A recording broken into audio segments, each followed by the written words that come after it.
This is a fascinating film which explores the relationship between a false and a true reality, as well as the intrinsic human search for the truth.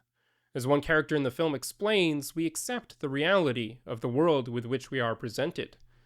But perhaps it is not quite so simple. Hello, and welcome back to another installment of Film Friday, in which I review a new film every single week. This week we are looking at the 1998 film entitled The Truman Show, directed by Peter Weir and starring Jim Carrey and Ed Harris.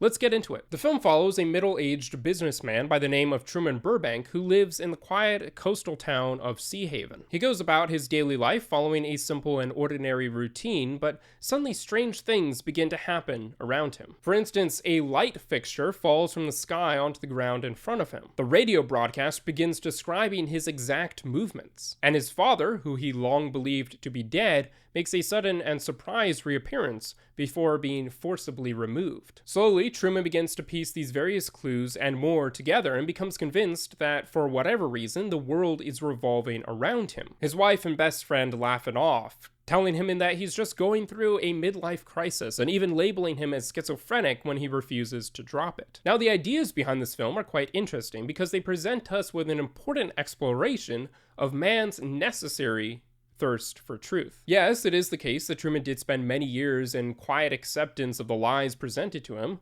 living in a false reality. But he did so because there was little reason to assume that what was around him was not in fact real. Such a belief, if not actually true, would be indeed crazy. But that said, once he does begin to suspect that something is off, he does not rest until he finds out what exactly is going on. And once he becomes convinced that this world is not actually real, he persists through everything, even overcoming his deadly fear of water in order that he might physically arrive at the truth. Christof, the in-movie director of The Truman Show, tries to convince Truman to stay in the world that he has built for him, in the reality which he has fabricated around him, because Christof will be able to keep him safe if he does so. Only pain and suffering await him in the outside world. The irony is that Christof's plea comes too late. Truman has already braved the sea at this point, and by doing so has realized that perhaps the safe and secure option is not always the best one. At least not when it prevents a higher good from coming to fruition. The film also shows us the dangers of engrossing oneself entirely in entertainment, and in particular reality TV, especially when the desire to be entertained is placed above the good of another human. All Truman had become to the audience was an experiment to be observed, nothing more. The fact that he was a real person was only considered in the abstract. On a more technical side, the production value of this work was quite high, and this comes as no surprise considering that its director, Peter Weir, was also responsible for other great works like Dead Poets Society and Master and Commander: The Far Side of the World. The soundtrack was fantastic, and the cinematography was excellent. And the opportunity for creative camera work was not wasted, with much of the film being presented as it would have been to the TV audience, with hidden cameras placed all around the various props and set pieces or worn by the other actors.